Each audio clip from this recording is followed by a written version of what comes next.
வணக்கம். இந்த ஸ்பெஷலான எக்ஸ்பிளைனருக்கு உங்களை அன்போடு வரவேற்கிறேன். இன்னைக்கு நாம தென்னிந்தியாவோட ரொம்ப ஆழமான பண்பாட்டு வேர்களை தேடி ஒரு சூப்பரான பயணம் போக போறோம்.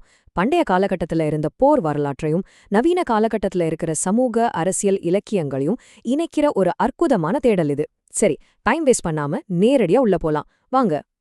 இந்த 2000 ஆண்டுகால வரலாற்று பாய்ச்சல நற்றிணையில வர்ற இந்த ஒரு ஆழமான சங்க பாடலோட தொடங்குறது ரொம்பவே கரெக்டா இருக்கும். ஓடுகின்றனன் கதிரவன் அவன் பின் ஓடுகின்றன ஒவ்வொன்று நாளாய் வெய்ய கூற்றுவன் வெகுண்டிடில் என்றே. இந்த வரிகள் வாழ்க்கை அப்புறம் மரணம் பத்தி பண்டைய தமிழர்கள் எவ்வளவு ஆழமா யோசிச்சிருக்காங்க அப்படிங்கறத நமக்கு ரொம்ப தெளிவா காட்டுது. நம்மளோட இன்றைய தேடலுக்கு இது ஒரு பெர்ஃபெக்டான ஸ்டார்டிங் பாயிண்ட். இன்னைக்கு நாம டிராவல் பண்ண போற பாதையோட ஷார்ட் மேப் இதான். முதல்ல பண்டைய சங்க காலம், அப்புறம் செங்கணான் வரலாறு, அதன்பின் மலரிலக்கிய மரபு, ஃபைனலா லட்சியவாதத்துக்கும் சமூக யதார்த்தவாதத்துக்கும் உள்ள விவாதம். அவ்வளோதான். பண்டைய கால மன்னர்களுக்கும் நம்ம 20ஆம் நூற்றாண்டு நாவல்களுக்கும் உள்ளண்டு சீக்ரெட் கனெக்ஷனை நாம இன்னைக்கு பார்க்க போறோம். பகுதி 1, சங்க காலம். முதல்ல நம்ம கொஞ்சம் பின்னோக்கி போய் அந்த பிரம்மாண்டமான செல்வச் செழிப்பான காலகட்டம் எப்படி இருந்துச்சு அப்படிங்கறத மேலோட்டமா பாத்திரலாம். சங்க காலம்னாலே நமக்கு உடனே ஞாபகம் வர்றது யாரு? கரெக்ட், மூவேந்தர்கள் தான். அன்றைய அரசியல் கட்டமைப்பு இந்த சேர சோழ பாண்டிய மன்னர்களை மையமா வச்சுதான் இயங்குச்சு. வில் சின்னத்தோட சேரர்கள் கரூர தலைநகரா வச்சிருந்தாங்க. புலி சின்னத்தோட சோழர்கள் உறையூர்ல, மீன் சின்னத்தோட பாண்டியர்கள் மதுரையில. இதுதான் அன்றைய மாபெரும் பவர் சென்டர். ஆனா இங்க நாம கவனிக்க வேண்டிய ரொம்ப முக்கியமான விஷயம் ஒன்னு இருக்கு. இந்த ராஜாக்கள் இவ்ளோ ஸ்ட்ராங்கா இருக்க காரணம் என்ன தெரியுமா? அவங்களோட பொருளாதாரம். அன்றைய சமூகம் குடி அப்படிங்கிற அமைப்போட அடிப்படையில இயங்குச்சு. உழவு தொழிலும் ரோமானியர்களுடனான மாபெரும் கடல்வழி வணிகமும் பெரிய லெவல்ல செல்வத்தை கொண்டு வந்துச்சு. சிம்பிளா சொல்லணும்னா, இந்த ஸ்ட்ராங்கான பொருளாதாரம் தான் அந்த மூவேந்தர்கள் ஆட்சிக்கு ஒரு மிகப்பெரிய பேஸ்மெண்ட் போட்டு கொடுத்துச்சு. பகுதி 2, செங்கணான் வரலாறு.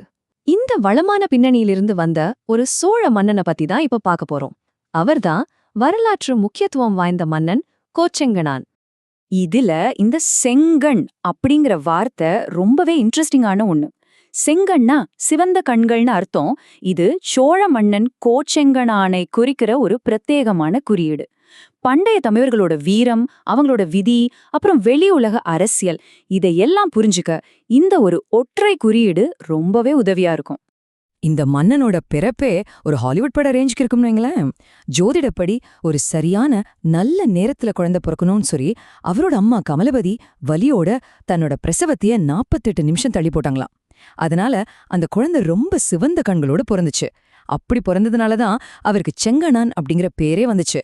இந்த சிவந்த கண் கொண்ட மன்னன் பின்னாடி கழுமலம் அப்படிங்கிற ஒரு கொடூரமான போர்க்களத்துல தன்னோட குதிரைப்படைய வச்சு சேரர்களின் யானைப்படையை எப்படி சாமர்த்தியமா வீழ்த்தி மாபெரும் வெற்றி பெற்றார் தெரியுமா? அது ஒரு தனி சரித்திரம். ஆனா இவரோட வீரத்துக்கு பின்னாடி ஒரு பக்தி கலந்த மறுபிறவி கதையும் இருக்கு. கேட்கவே கொஞ்சம் ஆச்சரியமா இருக்கும். முற்பிறவியில அவர் ஒரு சிலந்தியா இருந்து சிவலிங்கத்தின் மேல சருகுகள் விழாம இருக்க ஒரு வலை பின்னினாராம். அப்போ அங்க வந்த ஒரு யானை சிவலிங்கத்தை நீரூற்றி கழுவுனப்போ அந்த வலை அழிஞ்சிடுச்சு. கோபமடைந்த சிலந்தி யானையோட துதிக்கையில நுழைய கடைசியில ரெண்டும் போராடி இறந்துடுச்சு அப்படிங்கிறது ரொம்பவே சுவாரஸ்யமான ஒரு ஐதீகம். முற்பிறவியில சிலந்தியா இருந்தப்போ நடந்த அந்த ஆழ்ந்த நினைவுகளோடவே அரசனா பிறந்த கோச்செங்கணான் என்ன பண்ணாரு தெரியுமா? தன்னோட பேரரசு முழுக்க 1 2 இல்ல 70 பிரம்மாண்டமான மாடக்கோயில்களை கட்டினாரு. இது சாதாரண நம்பர் இல்ல, அவரோட அளப்பரிய பக்தியோட உச்சம். ஒரு தனிப்பட்ட நம்பிக்கையும் முற்பிறவில ஏற்பட்ட அந்த ட்ராமாவும் எப்படி சோழ சாம்ராஜ்யத்தோட கட்டிடக்கலையாவே மாறிடுச்சுன்னு பாருங்க. மைண்ட் ப்ளோயிங் இல்ல. இந்த மாடக்கோயில்கள் எல்லாமே ரொம்ப உயரமா குறுகலான அப்புறம் செங்குத்தான படிக்கட்டுகளோட கட்டப்பட்டுச்சு. ஏன் இப்படி கட்டினாரு? எந்த ஒரு யானையும் எக்காரணத்தை கொண்டும் கோயிலோட கருவறைக்குள்ள நுழைஞ்சிடக்கூடாதுங்கிற அந்த ஒரே காரணத்துக்காக தான். சரி, இப்ப நம்ம பகுதி 3க்கு போலாம். மலர் இலக்கிய மரபு. அப்படியே ஒரு 1500 வருஷத்தை தாண்டி நேரா 1960களுக்கு, அதாவது 20ஆம் நூற்றாண்டுக்கு வரப்போறோம். நம்மோட 2வது முக்கிய குறியீடான மலர் பத்தி பார்க்க போறோம். செங்கண் அப்படிங்கிறது எப்படி இரத்த களரியான போர்க்களத்தையும் விதியையும் குறிக்குதோ அதே மாதிரி இந்த மலர், அதாவது பூ, எதை குறிக்குதுன்னா நம்மோட சமூக விழிப்புணர்வு, மனித உணர்வுகள், அப்புறம் அறநெறியோட மலர்ச்சியை குறிக்குது. இது சமூகத்தோட அக உலக போராட்டங்களை பிரதிபலிக்கிற ஒரு ஆழமான குறியீடு. இப்போ பகுதி 4 லட்சியவாதம் மற்றும் சமூக யதார்த்தவாதம். இந்த மலர் அப்படிங்கிற ஒற்றை குறியீடு தமிழ் இலக்கியத்துல எப்படி இரண்டு முற்றிலும் வேறான சிந்தனை பள்ளிகள்ல நடுநிலையா பிரதிபலிக்குதுன்னு நாம பார்க்க போறோம். இதுல ரொம்பவே இன்ட்ரெஸ்டிங்கான விஷயம் என்னன்னா, லெஃப்ட் ரைட்னு ரெண்டு அரசியல் துருவங்களும் இந்த மலர் குறியீட்டை அவங்கவங்க பார்வைக்காக யூஸ் பண்ணியிருக்காங்க. ஒரு பக்கம் டி. செல்வராஜ் எழுதின மலரும் சருகும் நாவல் மார்க்சிய யதார்த்தவாதத்தையும் ஒடுக்கப்பட்ட விவசாயிகளோட போராட்டத்தையும் பேசுது. இன்னொரு பக்கம் நான் பார்த்தசாரதி எழுதின குறிஞ்சி மலர் நாவல் அறநெறி மற்றும் பண்பாட்டு லட்சியவாதத்தை பேசுது. நான் எந்த பக்கமும் சாயல, ஆனா இந்த ரெண்டுமே நடுநிலையா நாம தெரிஞ்சுக்க வேண்டிய ரொம்ப முக்கியமான பதிவுகள். முதல்ல இந்த லெஃப்ட் சைட்ல இருக்கிற மார்க்சிய யதார்த்தவாதத்தை கொஞ்சம் டீப்பா பார்ப்போம். மலரும் சருகும் நாவல்ல முத்திர மரக்கால் அப்படிங்கிற ஒரு நிஜமான வரலாற்று போராட்டத்தை பத்தி பதிவு பண்ணியிருக்காங்க. விவசாய துறையில இருந்த சுரண்டல், ஒடுக்குமுறைக்கு உள்ளான மக்களோட உண்மையான வலிகள், இது எல்லாம் அந்த அழுகிய சருகுகளை இந்த நாவல் மிக ஆழமா பதிவு செஞ்சிருக்கு. இது ஒரு கிரவுண்ட் ரியாலிட்டி.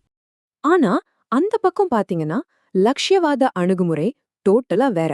குறிஞ்சி மலர் நாவல்ல 12 வருஷத்துக்கு ஒருமுறை மட்டுமே பூக்குற அந்த அபூர்வமான குறிஞ்சி பூவை ஒரு மனிதனுக்கு இருக்க வேண்டிய உறுதியான ரேரான அறநெறிக்கு குறியீடா காட்டியிருக்காங்க. இது 1960களில் இருந்த இளைஞர்களை ரொம்பவே ஈர்த்து அவங்களுக்கு ஒரு மிகப்பெரிய உந்து சக்தியா இருந்துச்சு. ஓகே, நாம இப்போ ஒரு முக்கியமான இடத்துக்கு வந்துட்டோம். அதான் நம்ம ஃபைனல் சம்மரி. செங்கண் அப்படிங்கிறது புறம், அதாவது அதிகார போராட்டங்கள், பாலிடிக்ஸ், வெளி உலகம், அப்புறம் விதி. மலர் அப்படிங்கிறது அகம், அதாவது எத்திக்ஸ், தனி மனித அறம், காதல், சமூக பொறுப்புணர்வு. இது ரெண்டும் சேர்ந்ததுதாங்க நம்மளோட முழுமையான 2000 கால பண்பாட்டு அடையாளம். ரெண்டுமே ஈக்குவலா முக்கியம். முடிவா உங்ககிட்ட ஒரு ஆழமான கேள்வியை கேட்கணும்னு நினைக்கிறேன். இன்னைக்கு நாம ஃபேஸ் பண்ற சமூக பொருளாதார போராட்டங்கள் நாளைக்கு வரப்போற இலக்கியங்கள்ல எப்படிப்பட்ட மலர்களா விரிய போகுது?